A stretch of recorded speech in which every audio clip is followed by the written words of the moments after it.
Referee রয়েছেন রুহুল কুদ্দুস সর্দার সাহেব এবং হাবিজউদ্দিন মন্ডল সাহেব।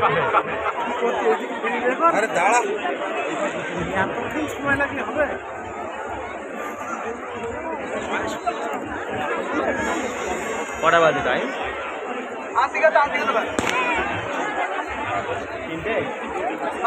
4টের মধ্যে খেলা শুরু হয়েছে।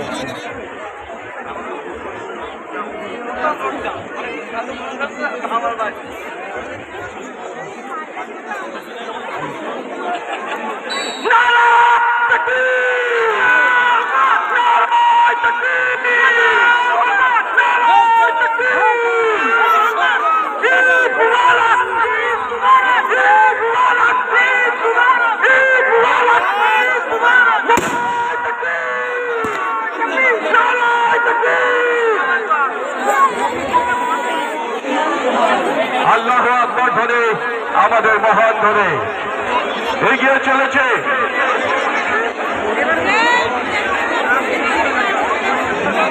মাঠের পশ্চিম আমাদের নদীর পশ্চিম প্রান্তে